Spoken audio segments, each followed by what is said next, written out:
Hello and welcome back to Bible Wits Bible Corner. Today we're going to finish Acts chapter 26. I'm going to be reading verses 25 through 32, starting with the English Standard Version. But Paul said, "I am not out of my mind, most excellent Festus, but I am speaking true and rational words, for the king knows about these things, and to him I speak boldly, for I am persuaded that none of these things has escaped his notice, for this has not been done in a corner. King Agrippa, do you believe the prophets?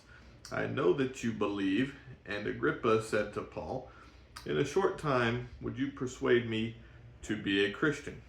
And Paul said, "Whether short or long, I would to God that not only you, but also all who hear me this day might become such as I am, except for these chains." Then the king rose, and the governor and Bernice and all those who were sitting with them. And when they had withdrawn, they said to one another, "This man is doing nothing to deserve death or imprisonment." And Agrippa said to Festus, "This man could have been set free if he had not appealed to Caesar." New Century Version. Paul said, "Most excellent Festus, I am not crazy. My words are true and sensible. King Agrippa knows about these things, and I can speak freely to him. I know he has heard about all these things, because they did not happen off in a corner. King Agrippa, do you believe what the prophets wrote?" "I know you believe." King Agrippa said to Paul, "Do you think you can persuade me to become a Christian in a short time?"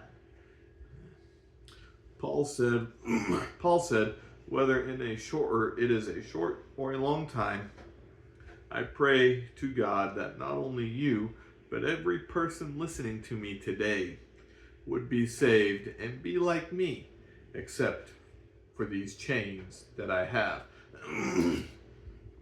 Then King Agrippa and Governor Festus and Bernice and all the people sitting with them stood up and left the room, talking to each other. They said, "There is no reason why this man should die or be put in jail." And Agrippa said to Festus, "We could let this man go free, but he has asked Caesar to hear his case." All right. So Paul handles the interruption very well from Festus, saying that he is not speaking like a crazy man. He is speaking with bold and rational and real words. And then he kind of brushes Festus off, going straight back to talking to King Agrippa.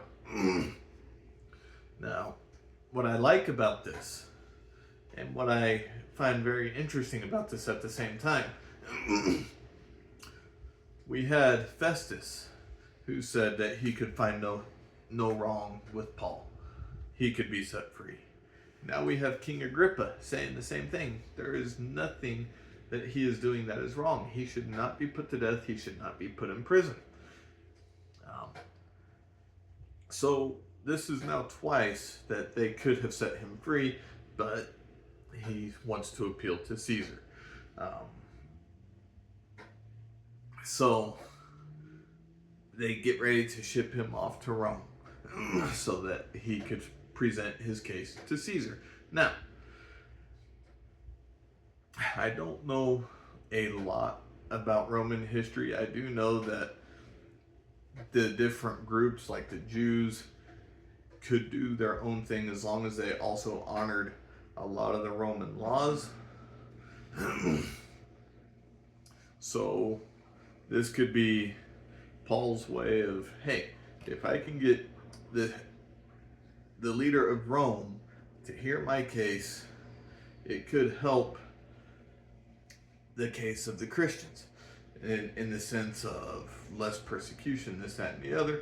But that also depends on who the emperor is, because if you look through history, there were several emperors that were very much so against Christians. Nero was one of them. Claudius. There's a couple others that are skipping my mind, but there were several emperors that were very much so against Christians. Burning half of a city down, blaming it on the Christians, that sort of thing. But either way, Paul is wanting his case heard before Caesar. And, the way we can relate that today is going to the person that you have a problem with, trying to fix it. I've said this before with this trial that Paul has been on. And if you can't resolve it with that person one-on-one, bring 2 or 3 others. So Festus brought King Agrippa. And then if you can't resolve it that way, then you bring it to the elders and then to the church, so on and so forth. Well, Paul is making his way all the way to the top, essentially the same as if you have an issue presenting it in front of the entire congregation. So, do we ever want cases to get that far? Again, I know I've asked this question before. My answer to that is no, I don't want cases to get that far. It is better for everyone if cases can be resolved in a one-on-one basis. That way it doesn't cause rifts in the church, it doesn't cause splits in the church. And even if a church doesn't split, if a case gets brought before the congregation, it could even cause a small division amongst the members to where it might not split right away, but yes, down the road it will split. However, I will say this: no matter where the case goes, always keep Christ at the center. Make sure it is a true, valid reason and it is a true, valid, Christ-centered reason as to why the case is continuing to go forward, if it ever happens in your situation. I hope you find encouragement in this, and I hope you have a wonderful, God-centered day. Bye.